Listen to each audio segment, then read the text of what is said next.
Hi everyone, welcome to Chem Instincts. तो आज का जो टॉपिक ऑफ डिस्कशन है वो है बैलेंसिंग ऑफ द रिएक्शन। देखो, बैलेंसिंग क्लास 10th से ही शुरू हो जाती है और उसके बाद फिर क्लास 11th 12th और मैं कहूँ नीट और जेई डायरेक्टली इनडायरेक्टली वहाँ पर भी यूज़ होती ही रहती है। और हम लोग जनरली हिट एंड ट्रायल का यूज़ करते हैं बैलेंसिंग को लेके, और वो हमेशा सक्सेसफुल नहीं होता है। मैं कह दूँ छोटे रिएक्शंस में ठीक है, सक्सेसफुल होता है, बट बड़े रिएक्शंस में जाके वो कहीं ना कहीं फेल हो जाता है या फिर आपको बहुत टाइम लगता है उससे बैलेंस करने में। ओके, तो हम लोग एक ऐसा मेथड डिस्कस करने वाले हैं, मैं कह दूँ कि ऐसे ट्रिक डिस्कस करने वाले हैं जिसके हेल्प से आप किसी भी रिएक्शन को बहुत जल्दी बैलेंस कर सकते हैं। यहाँ पर हमने जो लिखा है 30 सेकेंड्स, आई एम श्योर कि आप लोग इसको 30 सेकेंड्स में बैलेंस कर सकते हो, इवन किसी भी रिएक्शन को। तो मैं आपके साथ वन बाय वन कुछ एग्जाम्पल डिस्कस करने वाला हूं, और याद रखो हर एक एग्जाम्पल आपको 30 सेकेंड्स के नजदीक लेकर जाएगा। ये एग्जाम्पल्स प्लस कुछ एग्जाम्पल्स की प्रैक्टिस आई एम श्योर कि आपको सक्सेसफुल बनाएगी किसी भी रिएक्शन को 30 सेकेंड्स में बैलेंस करने के लिए। ओके, तो शुरू करते हैं और देखते हैं कि किसी भी रिएक्शन को बैलेंस कैसे किया जाए बहुत easily. Okay, so let the session begin. तो ये है हमारा सबसे पहला एग्जाम्पल, बहुत ही बेसिक एग्जाम्पल है एंड आई एम श्योर आप लोगों ने इस रिएक्शन को पहले भी देखा होगा। तो हमारा काम यहां पर इसे बैलेंस करना नहीं है, हमारा काम यहां पर वो मेथड सीखना है जिसकी हेल्प से हम लोग रिएक्शंस को बैलेंस कर पाए। तो शुरू करते हैं। आपको एक सबसे पहले सबसे छोटा सा काम करना है। जितने भी सब्सटेंसेस आपको केमिकल रिएक्शंस में नजर आ रहे हैं, आप उनके आगे कुछ कोफिशिएंट्स पुट कर देंगे, लाइक ए, बी एंड सी। जितने भी अवेलेबल डिफरेंट कंपाउंड्स हैं आपके पास, आपको इन एबीसी की वैल्यू फाइंड आउट करनी है, और एबीसी की वैल्यूज ही आपके बैलेंसिंग कोफिशिएंट्स होंगे। ओके, तो कुछ बहुत ही बेसिक से स्टेप्स है जो कि आपको फॉलो करने हैं यहां पे, जिसकी हेल्प से आप इस रिएक्शन को बैलेंस कर पाएंगे। तो शुरू करते हैं। सबसे पहली चीज, अगर मैं ये पूछूं पूरे केमिकल रिएक्शंस में डिफरेंट अवेलेबल एटम्स कौन कौन से हैं, तो आपको नजर आएगा एक तो आपके पास नाइट्रोजन है और दूसरा आपके पास हाइड्रोजन है। आपके पास पूरे केमिकल रिएक्शन के अंदर सिर्फ दो ही तरह के एटम्स अवेलेबल हैं, नाइट्रोजन एंड हाइड्रोजन। नाउ हमें पता है बैलेंस्ड केमिकल रिएक्शन का मतलब होता है कि जितने एटम्स आपके रिएक्टेंट साइड में होते हैं एग्जैक्टली उतने ही एटम आपके होने चाहिए प्रोडक्ट वाली साइड में। ओके, तो बस हमें वो इक्वल कर देना है और हमारा काम खत्म हो जाएगा। तो शुरू करते हैं। अगर मैं ये पूछूं कि नाइट्रोजन के एटम लेफ्ट हैंड साइड में कितने हैं, तो आप क्या कहोगे? It is your 2a। अब कुछ लोगों को प्रॉब्लम होगी कि मैंने 2a कैसे लिख दिया है, तो मैं थोड़ा सा एक्सप्लेन कर देता हूं इसे। देखो, ये मेरे पास N2 था, यहां पर ये जो नीचे वैल्यू लिखी गई है ये रिप्रेजेंट करती है एटम्स को। ओके, अगर मान लो कि आपके पास 2x है, तो क्या 2x को हम लोग x प्लस एक्स लिख सकते हैं क्या? सिमिलरली अगर मैं N2 के आगे पुट कर दूं 2, तो क्या आप इसको ऐसा लिख सकते हो, N2 प्लस N2? तो अगर एक N2 के अंदर दो एटम्स हैं तो इसके अंदर भी तो दो एटम होंगे, तो टोटल एटम कितने हो जाएंगे आपके पास? 4। सिमिलरली अगर मान लो कि मैंने यहां पे लिखा कि 3N2 है मेरे पास, इसका मतलब आपके पास 3 नाइट्रोजन के मॉलिक्यूल्स हैं, N2 plus N2 plus N2। तो दो एटम आपके यहां से आएंगे, इसको ध्यान से देखो जरा, 2 प्लस 2 प्लस 2, तो टोटल कितने हो जाएंगे आपके पास? 6। इन शॉर्ट अगर मैं ये कहूं कि आप एक काम कर सकते हो छोटा सा यहां पे, कि आप इस नंबर को मल्टीप्लाई कर दो इसके साथ, 3 2 जा 6, 2 2 जा 4, तो वही आपके टोटल एटम्स आ जाएंगे। आपको अल्टीमेटली हर बार इतना सा ही करना है। ओके, यहां देखो जरा, मैंने यहां पर यही किया था 2 इंटू ए, तो मेरे पास नाइट्रोजन के एटम आ चुके हैं रिएक्टेंट साइड में जो कि 2a होंगे। सिमिलरली अगर मैं ये पूछूं कि प्रोडक्ट वाली साइड में आपके पास कितने एटम्स हैं नाइट्रोजन के, तो आप कहोगे यहां पर अमोनिया मॉलिक्यूल के अंदर, यहां पर नीचे कुछ भी नहीं लिखा गया, इसका मतलब 1 होगा, तो 1 इंटू सी, क्या ये सी हो जाएगा क्या? आई होप सो आप लोगों को मेरी बात समझ में आ रही है कि जितने अवेलेबल एटम्स हैं डिफरेंट, वो आपको बैलेंस करने हैं लेफ्ट साइड और राइट साइड। तो 2a इक्वल्स टू सी हो जाएगा। अब सिमिलरली आपको लिखना है हाइड्रोजन के लिए, तो अगर मैं रिएक्टेंट वाली साइड में बात करूं तो आपको नजर आएगा 2 इंटू बी, जो कि 2b होगा, और प्रोडक्ट वाली साइड में आपको नजर आएगा 3 इंटू सी। अगर आपने इतना काम कर लिया है ठीक से, तो इसका मतलब आपने ऑलरेडी 70% क्वेश्चन खत्म कर दिया है। इसके बाद बहुत ही बेसिक सी चीज है जिसकी हेल्प से आपका क्वेश्चन पूरी तरह से सॉल्व हो जाएगा। अब आपको कोफिशिएंट ए, बी और सी को देखना है, इसको आप मान लो आपकी इक्वेशन 1 है और ये आपकी इक्वेशन 2 है। एक छोटा सा काम करो यहां पे, इक्वेशन 1 और 2 में फाइंड आउट करो कौन सा ऐसा कोफिशिएंट था जो कि सबसे ज्यादा बार आया है। दो ही इक्वेशन है तो देख लो कि दोनों इक्वेशंस में कौन सा कोफिशिएंट आपका अवेलेबल है। तो अगर आप सी की बात करो, सी आपको इक्वेशन 1 में भी नजर आता है जबकि इक्वेशन 2 में भी नजर आता है। तो जो कोफिशिएंट सबसे ज्यादा बार आएगा आप उसको कंसीडर कर लोगे कि उसकी वैल्यू है 1। Let C is equals to 1। मैं रिपीट कर रहा हूं कि जो कोफिशिएंट सबसे ज्यादा बार आएगा आप उसको 1 लेट कर लोगे और उसके बेसिस पे आप सब कुछ सॉल्व करोगे। तो अगर आप c को 1 लेट करोगे, सो इस इक्वेशन की हेल्प से मैं क्या कह सकता हूं कि 2a should be equals to 1, so a must be equals to 1/2। अगर मैं इस रिएक्शन से बात करूं, अगर मैं इस इक्वेशन से बात करूं तो 2b इक्वल्स टू क्या हो रहेगा 3 × 1, सो b इज इक्वल्स टू क्या हो रहेगा 3/2। जब c इक्वल्स टू 1 था तो आपके पास a की वैल्यू 1/2 आई है, b की वैल्यू 3/2 आई है। ये आपका आंसर है। लेकिन हम लोग जनरली फ्रैक्शंस में आंसर्स नहीं छोड़ते हैं, तो आपको फ्रैक्शंस को होल नंबर में कन्वर्ट करना होगा। उसके लिए आप क्या कर सकते हो, याद रखो कि जिस नंबर से आप मल्टीप्लाई कर रहे हो किसी एक पर्टिकुलर कोफिशिएंट को, वही सेम नंबर सभी से मल्टीप्लाई किया जाएगा। फॉर एग्जाम्पल मैं 1/2 और 3/2 को होल नंबर्स में कन्वर्ट कर सकता हूं अगर मैं इसको 2 से मल्टीप्लाई करूं और इसको भी मैं 2 से मल्टीप्लाई करूं।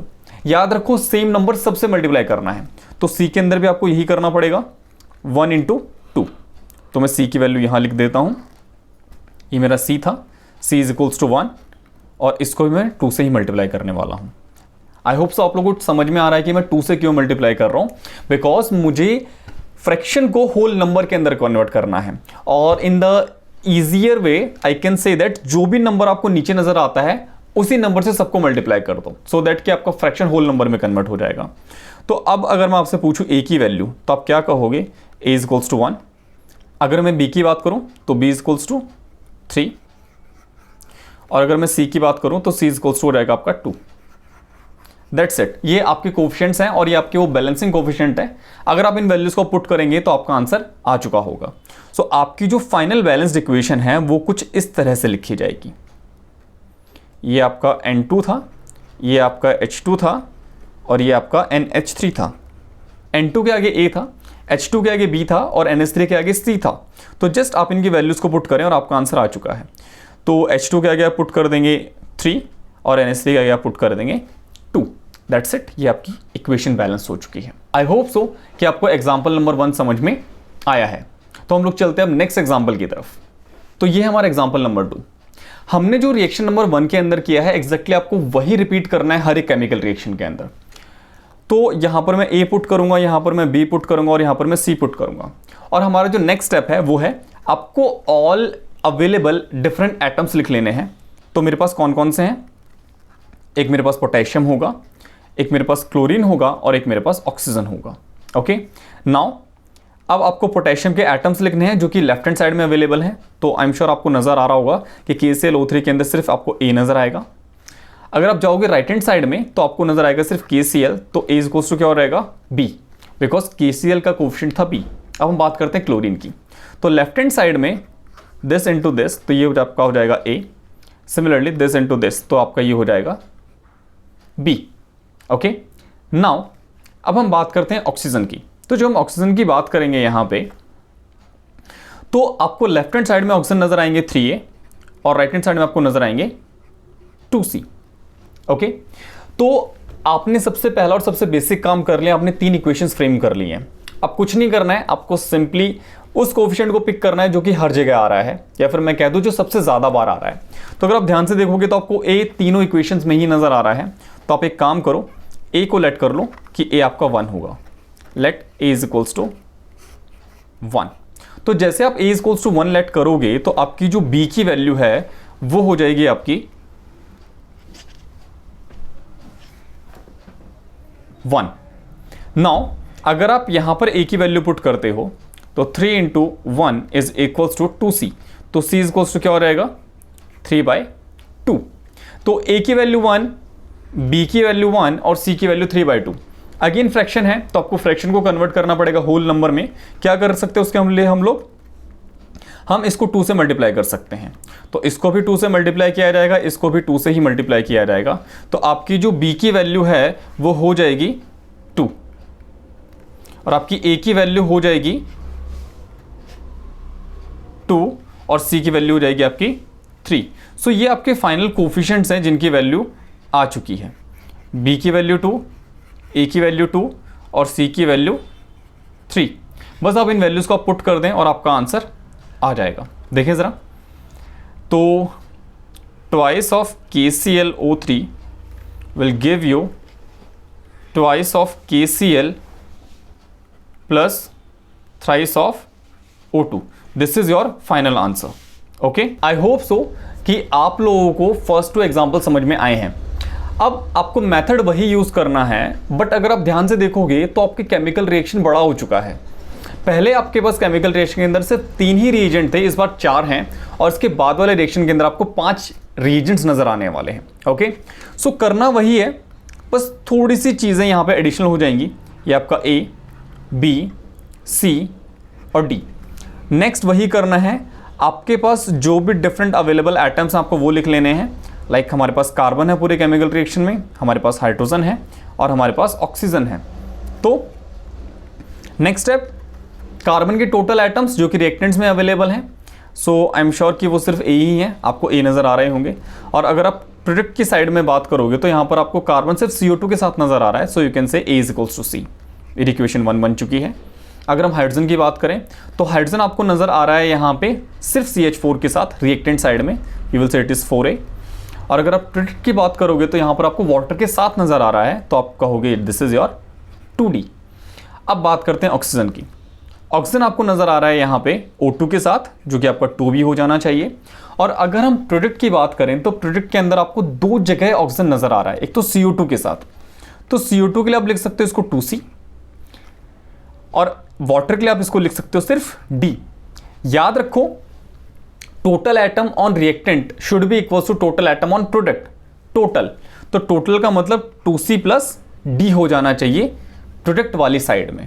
ओके, सो ये मेरी इक्वेशन 2 थी और ये वाली मेरी इक्वेशन 3 है। अगेन नेक्स्ट स्टेप के अंदर क्या करना है, आपको वो एटम्स चेक करने हैं जो कि सबसे ज़्यादा बार आए हैं। तो अगर आप ध्यान से देखोगे यहाँ पे तो D आपका 2 बार आया है, B आपका 1 ही बार आया है, C आपका 2 बार आया है। तो C और D में से आप किसी भी एक को चूज कर सकते हो, जो भी आपको बेटर लगे। ओके, सो अगर हम यहां पर C को पिक कर लें, let C is equals to 1।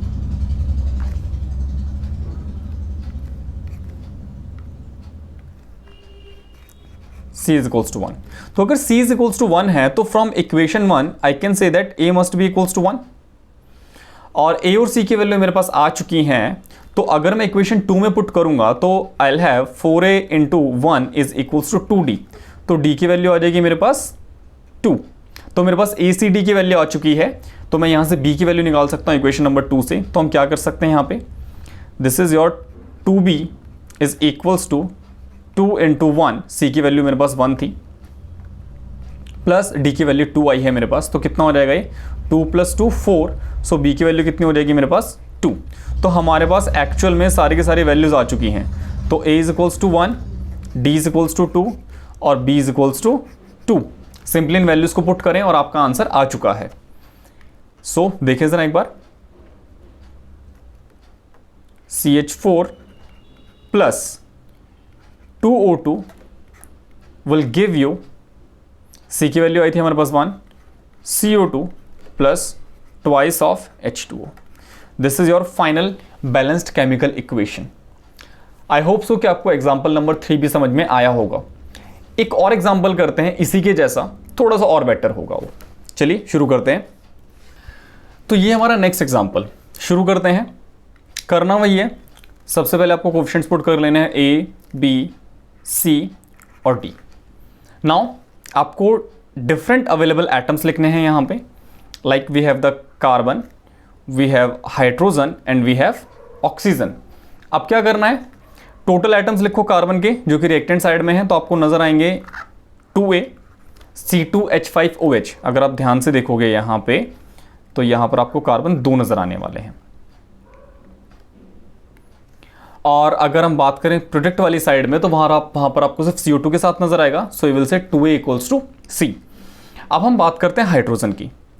तो हाइड्रोजन आप बहुत ध्यान से लिखना है, यहां पे लेफ्ट हैंड साइड में आपके पास होंगे 6 हाइड्रोजन।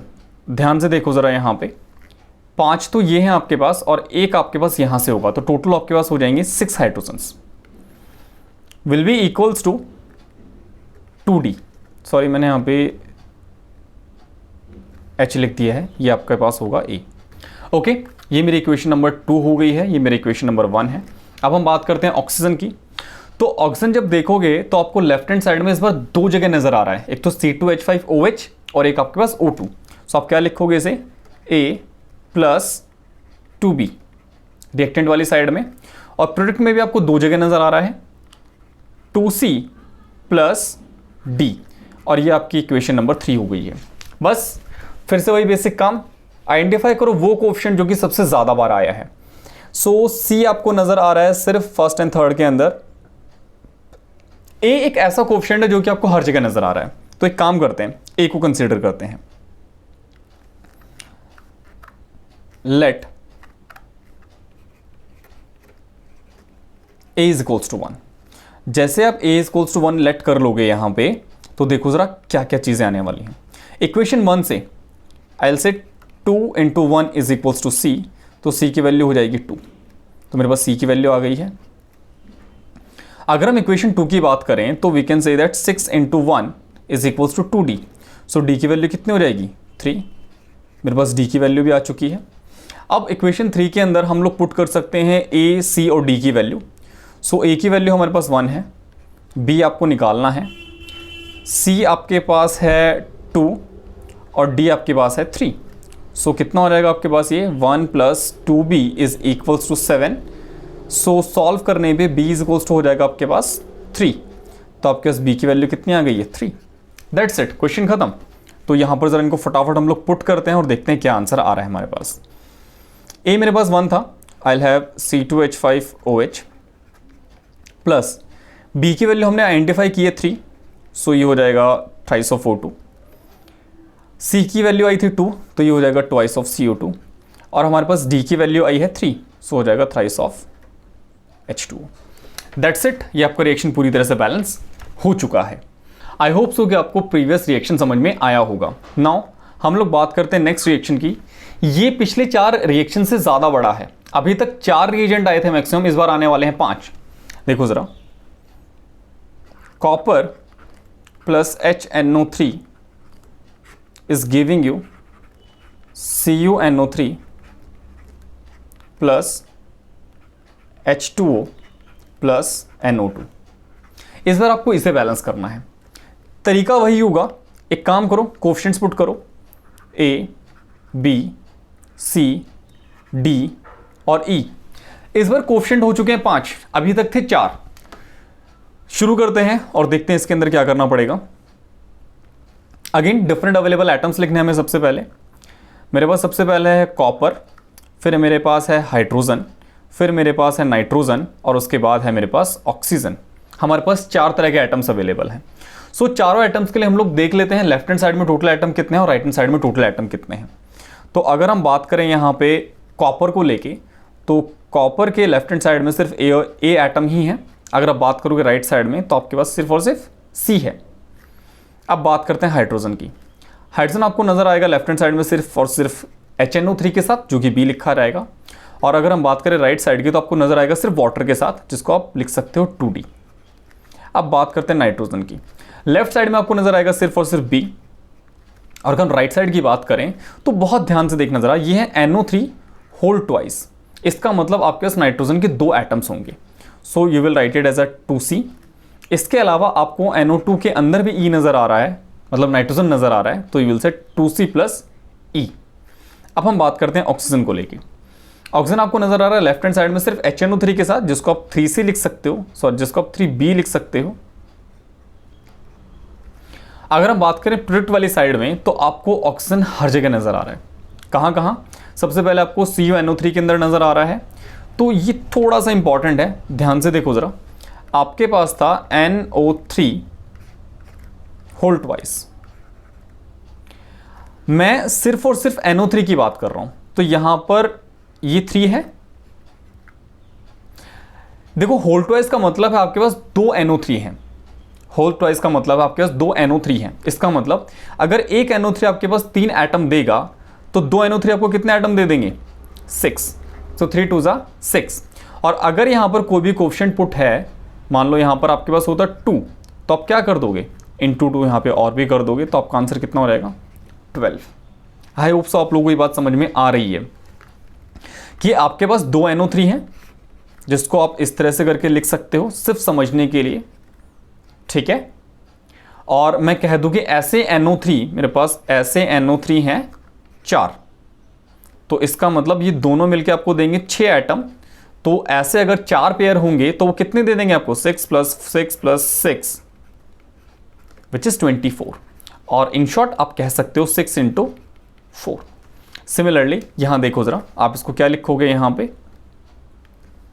दिस इज 3 2 जा 6 × C। तो क्या कहा जाएगा इसे? आपके पास हो चुका है ये 6C + D + 2E। आपके सारी इक्वेशन बनी है 1 2 3 एंड 4। देखो यहां पर एक स्टेप थोड़ा सा एडिशनल हो जाएगा, बट आई होप सो कि आप लोग अगर यहां तक चीजें समझ में आई हैं तो वो स्टेप आपको प्रॉब्लम नहीं करने वाला है। क्लास 10 तक के स्टूडेंट्स के लिए आप लोग इक्वेशन सॉल्व करना सीख चुके हो तो मैथमेटिकली, तो आई थिंक आप लोग भी इन रिएक्शंस को बहुत इजीली कर सकते हैं। तो सबसे पहली बात, आइडेंटिफाई द कोफिशिएंट जो कि सबसे ज्यादा बार आया है। तो अगर यहां पर आप देखोगे तो बी आपको हर जगह नजर आ रहा है, तो आई विल से कि हम लोग बी के साथ चलते हैं। बी इक्वेशन 1 में नहीं है, बट हाँ 3 इक्वेशन में जरूर अवेलेबल है। सो शुरू करते हैं जरा यहां पे। Let b = 1। तो अगर आप b की वैल्यू 1 पुट करोगे तो इक्वेशन नंबर 2 से क्या लिखोगे आप? 1 = 2d। सो d की वैल्यू हो जाएगी 1/2। आपके पास d की वैल्यू आ चुकी है। ओके, अब हम चलते हैं आगे की तरफ।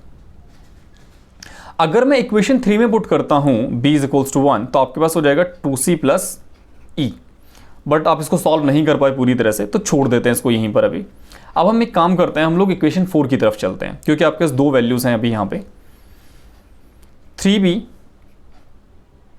विच is 3 × 1 is equals to 6c। इसको एज इट इज छोड़ दो। d की वैल्यू आप लोगों ने 1/2 जस्ट अभी निकाली थी, तो d को आप 1/2 पुट कर दो प्लस 2e। इसको थोड़ा सा सॉल्व करते हैं और ये कितना हो जाएगा? 3 - 1/2 is equals to 6c + 2e।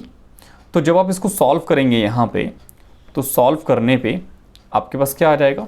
हमारे पास हो जाएगा 6c + 2e would be equals to 3 - 1/2 which is nothing but 5/2। आप इसको फर्दर और सॉल्व कर सकते हो। लेफ्ट साइड से आप 2 कॉमन ले लो, तो आपके पास बचेगा 3c + e will be equals to 5/4। एक काम करो, इसको मान लो कि आपकी इक्वेशन नंबर 5 है, और आपके पास एक इक्वेशन और भी थी, मैं इसकी बात कर रहा हूं यहां पे, ये वाली इक्वेशन 2c + e = 1।